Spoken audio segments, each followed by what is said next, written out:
Les prières de Paul, c'est aussi l'enseignement du lien entre la louange et l'adoration et la prière. Dans certains cercles, c'est comme séparé.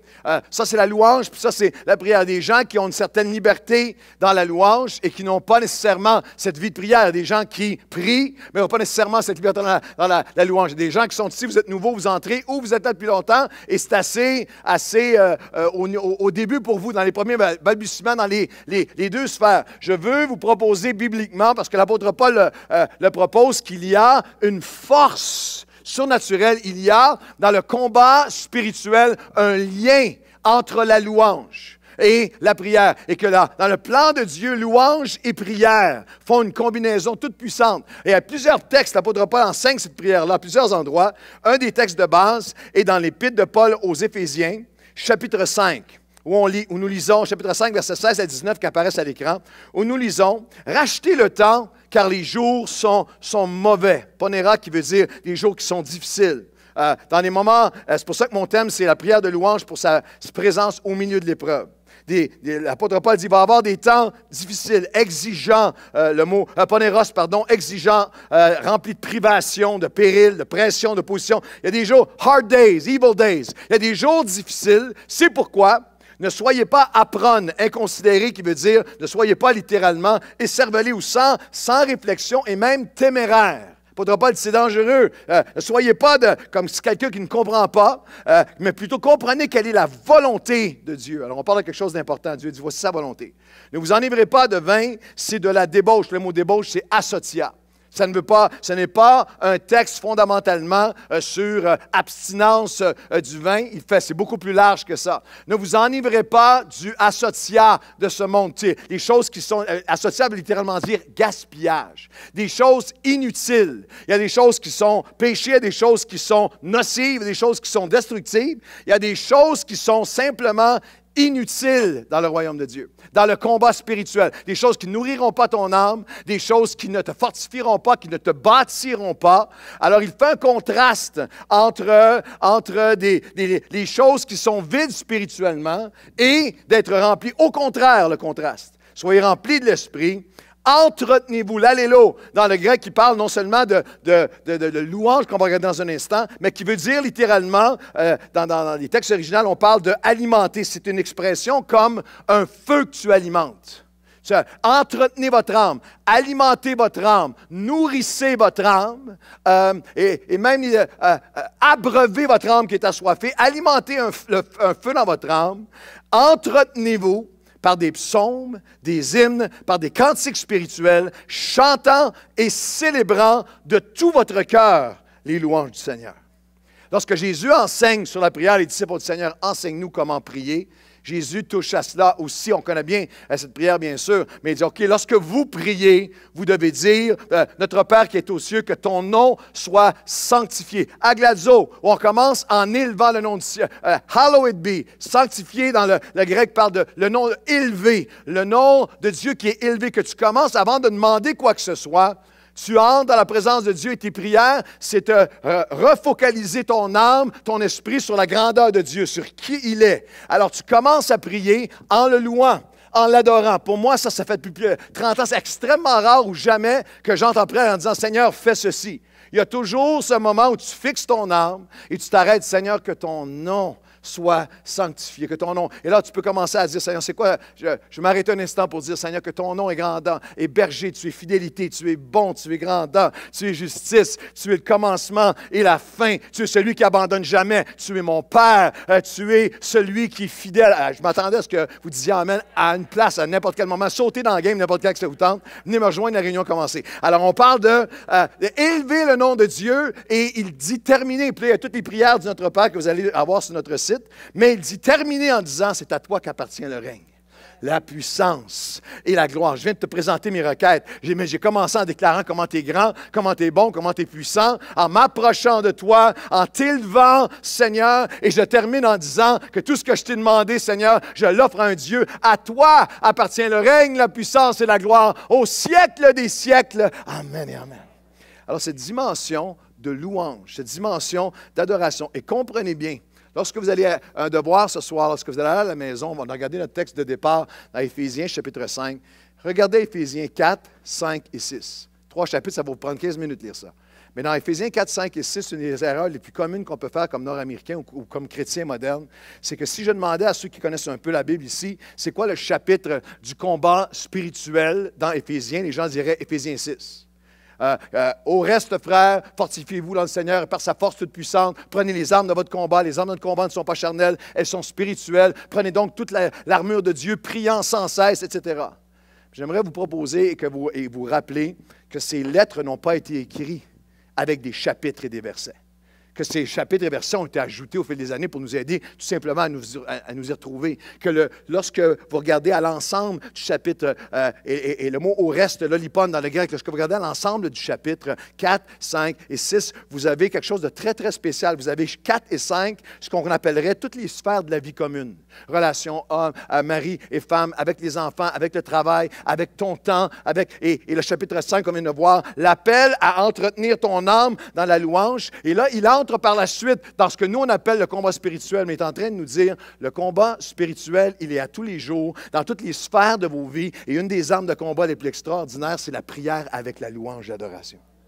Prière avec louange et adoration. Et l'apôtre Paul, ce qui est très puissant, c'est qu'il ne va pas seulement, l'enseigner. On a ses prières, mais on a aussi, dans certains cas, le contexte dans lequel il les a priées. Et c'est ce qu'on va regarder ce soir à un texte seulement, dans Actes, chapitre 16. Et lorsqu'on va, tout le monde, si vous avez votre Bible, sinon les textes vont apparaître à l'écran.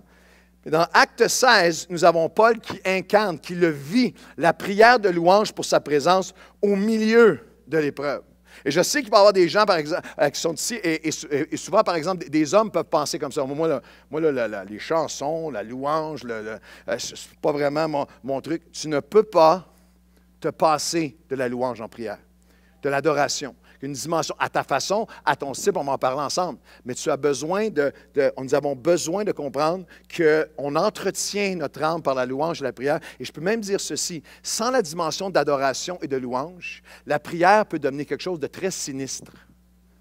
On a été dans des cercles. Moi, j'ai connu des gens qui priaient tout le temps, qui priaient à chaque jour et ils étaient morbides. Des chrétiens qui prient et qui sont tristes, ils prient et les prières peuvent devenir une dimension de jérémiade, une dimension de plainte, une dimension, vous avez déjà peut-être, on a tous déjà vécu, mais on a déjà connu des gens que tu les écoutais prier, puis il y a un élément presque de blâme, puis pourquoi Seigneur, et fais donc ça, et pourquoi, et ma colère, et ma peur, et ma peine, Ça prend la louange dans le mix, ça prend l'adoration dans le mix, fondé sur une louange d'adoration, une reconnaissance de sa grandeur qui bâtit ma foi, qui me replace où je suis et qui le replace, lui, au-dessus de toutes circonstances. Il faut que la louange soit mêlée. L'apôtre Paul ne fait pas juste l'enseigner. Lorsqu'il dit animez, ranimez, ravivez votre cœur avec des cantiques, entretenez votre âme avec des cantiques spirituels, même quand les jours sont mauvais, l'apôtre Paul ne fait pas juste l'enseigner, il l'incarne, il le vit. Et lorsque le docteur Luc raconte le récit des Actes des Apôtres, il nous donne celui-ci,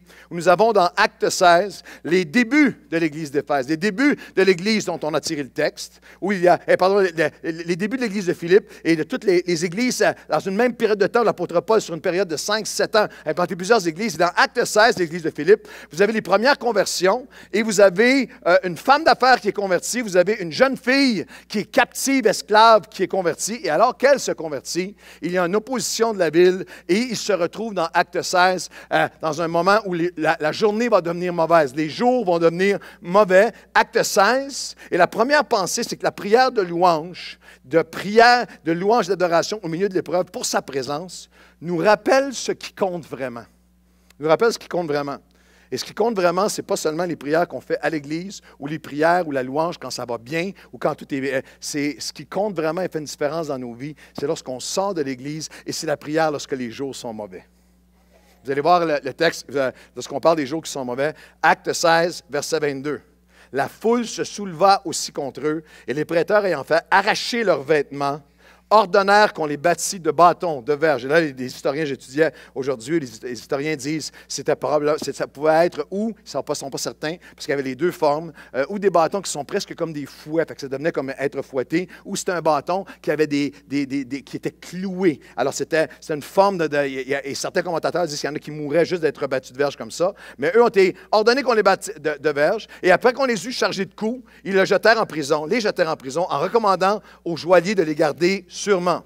Verset 24. Le joaillier ayant reçu cet ordre, les jeta dans la prison intérieure et leur mit les ceps, les chaînes aux pieds. Plusieurs commentateurs parlent de la façon dont les chaînes étaient mises à ce moment-là. C'était que même les chaînes étaient une forme de torture. Ce n'était pas juste pour t'empêcher de te sauver, c'était pour te mettre dans une position où le sommeil, où tout ça devenait presque impossible. C'était, tu es en souffrance perpétuelle. Et alors qu'ils sont le dos lacéré, et encore une fois, je sais que vous m'avez déjà entendu enseigner là-dessus, mais lorsqu'on parle de prison, enlevez-vous l'idée prison moderne aujourd'hui avec les télévisions, avec Netflix, puis avec la salle de poids. On parle d'autres choses.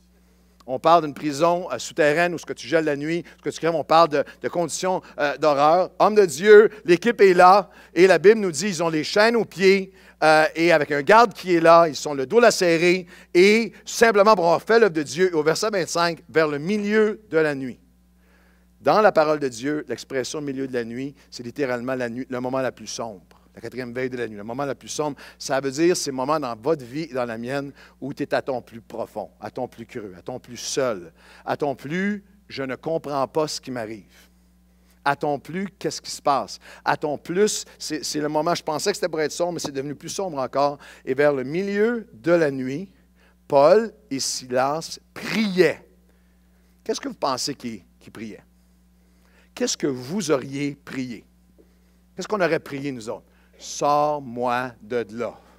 Qu'est-ce qu'on aurait prié? Pourquoi, Seigneur? Qu'est-ce qui se passe? Je prends autorité au nom de Jésus. Pourquoi, peut-être? Qu'est-ce qu'on aurait prié? Sors-moi. Pourquoi? Je dois faire ta volonté. Satan recule. Qu'est-ce qu'on aurait prié? Et sans doute, on s'est prié tout ça. Mais la phrase suivante est aussi là. Il se mit au milieu de la nuit. Paul et Silas priaient et chantaient les louanges du Seigneur. Et la Bible prend même pas un soupçon d'emmène là-dessus, j'ai rien eu. J'ai eu un silence radio. Alors, chantait, je pensais que l'équipe d'adoration en avant, les worshipers auraient dit amen. Chantait les louanges de Dieu et les prisonniers les entendaient. Ah, si je pourrais prêcher juste là-dessus, je ne le ferai pas, mais les prisonniers ont commencé à entendre la louange. J'aimerais vous dire que lorsque tu pries et que tu loues au milieu de la nuit la plus sombre, tout le monde entend. Le ciel t'entend, l'enfer t'entend aussi. Il y a quelque chose de surnaturel qui prend place. Et il y a cette osmose, il y a cette prière qui compte de l'apôtre Paul qui est là. Il ne peut pas seulement l'enseigner aux Éphésiens, il l'a vécu. Il l'a vécu dans le milieu de la nuit. Alors, il y a un moment où ils ont tout donné. Je suis certain qu'ils ont prié pour tout le reste. Seigneur, sors-nous, protège-nous, dirige-nous, ouvre les pas. Seigneur, dirige-nous. Il y a tout ça, mais il y a un moment donné, vers le milieu de la nuit, où j'ai été là, puis vous avez été là. On a tout dit, on a tout fait, on a tout remis à Dieu. Et il y a un besoin dans notre âme de simplement maintenant l'adorer pour ce qu'il va faire, pour qui il est, pour sa bonté, pour sa grandeur, pour sa fidélité. Tu es Dieu. J'aimerais ça savoir. Je ne sais pas.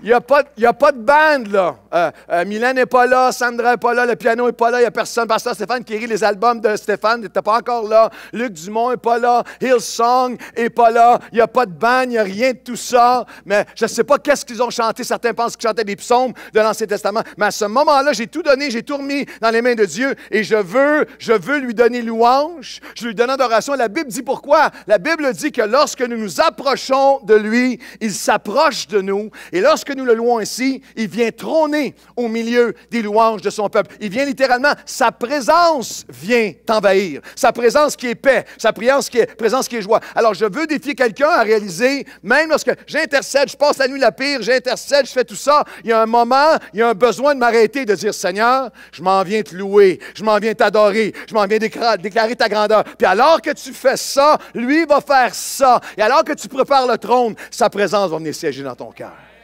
Ce n'est pas une affaire de style, ce n'est pas une affaire, je suis le genre chanteur, je suis émotif, c'est une affaire de combat spirituel.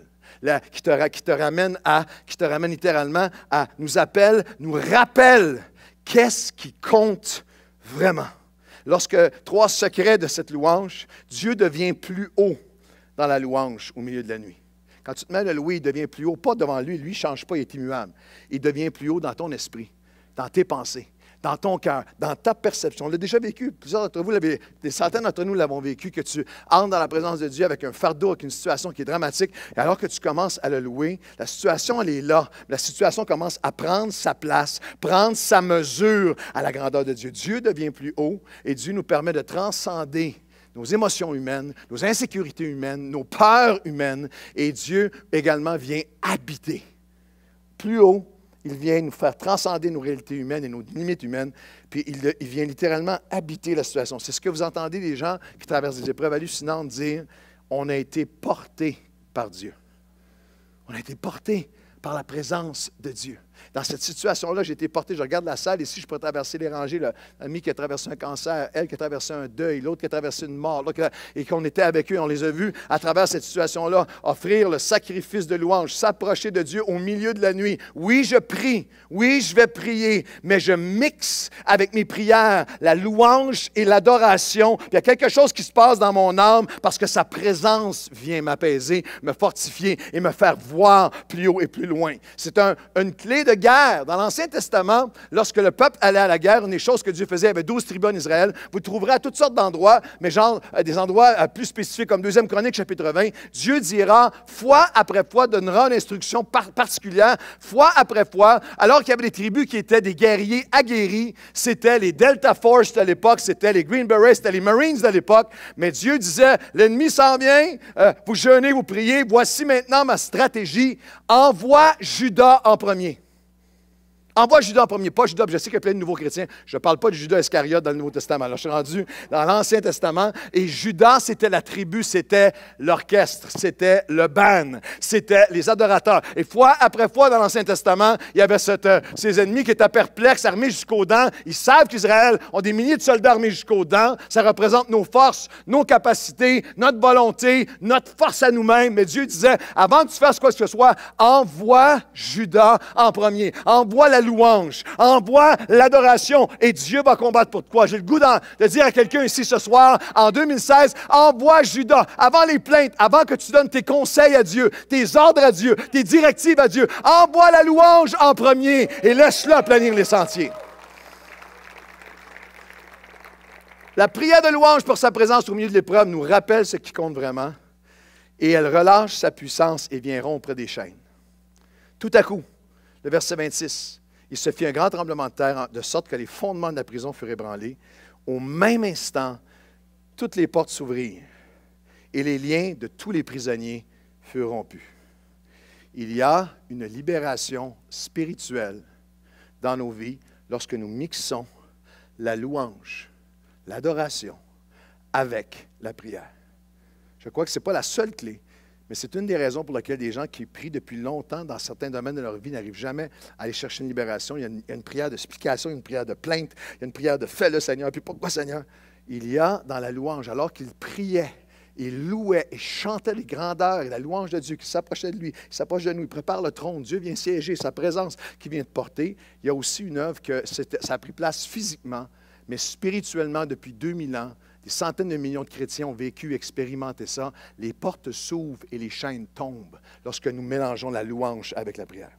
Il y a des chaînes qui tombent dans la vie, des chaînes qu'on a expérimentées, des liens. Je pourrais mettre des versets sur chacun de ces pensées-là. C'est simplement des chaînes, des liens de lourdeur, des liens de fatigue vont être renouvelés de manière parfois même comme presque incompréhensible dans la présence de Dieu. Ça m'est arrivé tellement de fois. Par exemple, très terre à terre, lorsqu'on va faire 2 réunions à tous les dimanches ici, moi, je me lève à 4h15 ou à 4h30, je dis ça avant 5h le matin, le dimanche, on fait nos 2 réunions et s'il y a une 3e réunion récemment, après les 2 réunions, il y a une fatigue, puis il y avait toutes les choses de la semaine, et puis ça fait 12h, 14h que tu es debout, tu as porté 2 réunions déjà, prêché, tout ça, puis on avait allé faire un rassemblement qui était, je pense, à 7h ou à 8h le soir, à Repentigny, puis en route vers là-bas, on est fatigué, puis il y a une pression, toutes sortes de choses, et il y a des moments, on a tous chacun des soucis, moi j'ai des soucis de santé, saisonnier ou cycliquement. Et j'étais dans une période où est-ce qu'il y a des bouts de labyrinthite qui reviennent, d'étourdissement, un peu d'étourdissement, de fatigue. Puis en route vers là-bas, c'est sur la tête qu'on conduisait, en route vers là-bas, j'ai des bouts là, où je voudrais juste débarquer de l'auto et me coucher à terre. Je suis fatigué, je suis à terre, je suis vanné à toutes sortes d'égards. Et lorsqu'on arrive là-bas, la réunion est déjà comme à 8 heures le soir, et il y a quelque chose de difficile à même expliquer. Mais alors que tu te mets à louer et à chanter, et ça m'est arrivé bien des fois, et c'est une nouvelle vie, vous ne le réalisez pas, mais des fois, la troisième réunion, là, j'entre dans la réunion en mettant un pied devant l'autre, mais on commence à louer le Seigneur ensemble. Il y a quelque chose, son esprit témoigne à mon esprit, il y a quelque chose, je commence à chanter. Et souvent, à la fin de la réunion, comme c'était le cas à Repentigny, à la fin de la réunion, comme ce dimanche soir, cette semaine, à la fin de la réunion, il y a un énergia, il y a une énergie, il y a une joie, il y a une force, il y a une lourdeur, il y a une fatigue qui est partie, il y a quelque chose qui est venu, il y a de Dieu qui a été communiqué, que ceux qui l'ont vécu disent Amen. Il y a des portes qui ouvrent, des chaînes qui tombent, des liens de peur qui tombent, des liens de tentation qui tombent. Ne nous conduis pas en tentation, c'est à toi qu'appartient le règne, la puissance et la gloire, c'est relié. Des liens d'oubli et d'aveuglement de ses promesses, de ses attributs, de qui il est, de ce qu'il fait. Tu peux devenir lié avec un aveuglement de qui il est, de ce qu'il fait, de qui il est. Mais dans la louange, ces liens-là qui tombent, les portes qui commencent à s'ouvrir, des liens d'abattement, de fardeau, de perte de joie. Dans sa présence, il y a plénitude de joie. Pour ceux qui servent, on regarde toute l'équipe d'Action Nouvelle Vie qui est ici ce soir.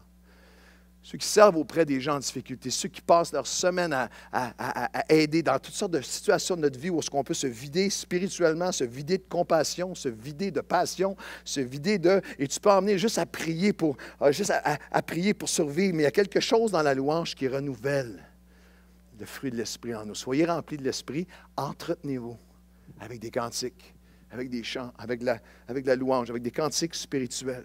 La présence de Dieu, plénitude de joie. Je voudrais prier pour nous en 2016.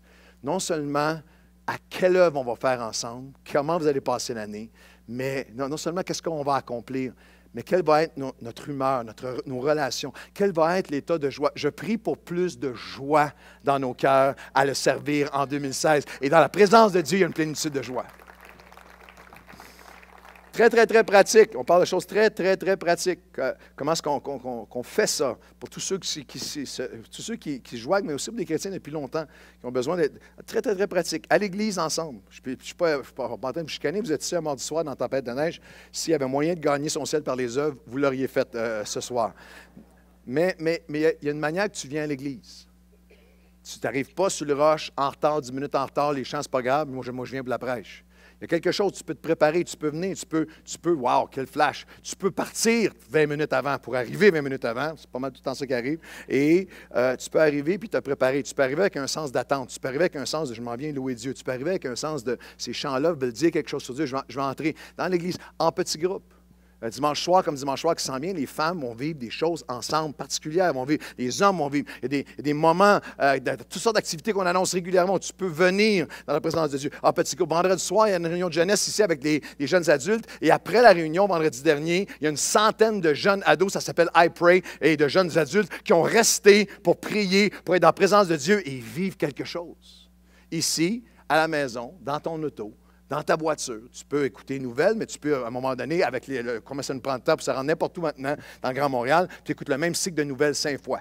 Tu sais qu'est-ce que tu peux écouter un bout, puis tu pourrais mettre de la musique de worship dans ton auto. Tu pourrais avoir des moments dans la présence de Dieu. Il y a des avantages et des avantages. Ceux qui me connaissent savent, tous ceux qui me côtoient savent que, si ça vous est arrivé, ça va vous donner une explication ce soir. Moi, à Longueuil, je peux presque vous frapper, puis je ne vous vois pas. Je n'ai jamais d'accident, mais je ne reconnais personne. Il y a de la musique qui joue dans mon auto, je suis dans mon monde. Il y en a qui ont dit, pasteur, tu nous fais peur. Là. Non, ça se passe bien. J'ai aucun accident, mais il m'est arrivé, par exemple, qu'il fait moins 30, ma fille est sur le coin de la rue, je passe, elle est là, papa, moi je suis dans la présence de Dieu dans mon auto.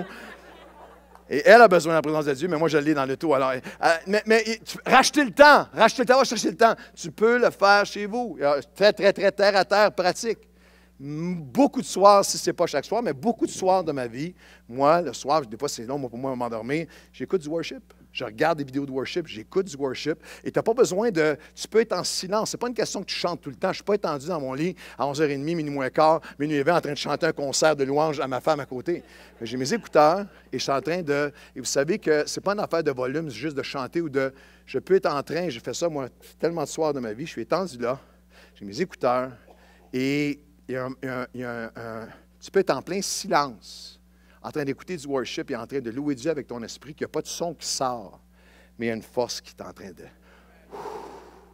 Il y a un texte magnifique dans 1 Samuel chapitre 1 où on nous dit de Anne, qui était une femme qui se faisait tourmenter, qui avait toutes sortes de... qui était stérile, mais c'était une dimension aussi de tourment et de moquerie et d'opposition, puis elle était au bout d'elle-même, puis elle était assise à l'église, puis elle était tellement à bout que ça nous dit que si tu avais été assis à côté d'elle, tu n'aurais même pas été capable de l'entendre, que seulement ses lèvres bougeaient. Aucun son. Elle était en louange, en adoration, elle était en train de, au milieu de sa nuit, de crier à Dieu, puis juste ses lèvres qui bougeaient. Mais le Dieu de l'univers, lui, l'entend. Il vient à elle, lui donne la vie, la ressuscite, lui donne les forces. Ce n'est pas une question de volume, ce n'est pas une question est-ce que tu chantes bien, ce n'est pas une question est-ce que tu chantes bien. Dieu aime ta voix, Dieu aime ton cœur. Va vers lui, approche-toi de lui, mixe la louange, les portes vont s'ouvrir et les chaînes vont tomber. Quelqu'un devrait dire oui. La troisième pensée, c'est que non seulement ça fait tomber les chaînes, mais littéralement, ça nous ramène à notre... La louange et la prière est une clé pour ramener notre vision, nous ramener à notre vision, notre mission. Il faut que vous compreniez que ce texte-là d'Acte 16, Paul qui arrive en Macédoine et il se retrouve en prison, avait commencé avec une vision de Paul. Les gars, c'est Paul qui avait entraîné les gars dans une vision, je vous la lis, elle n'est pas à l'écran, mais Acte 16, quelques versets avant, versets 9 et 10. Pendant la nuit, Paul eut une vision. Un Macédonien lui apparut et lui fit cette prière. Passe en Macédoine, secours-nous.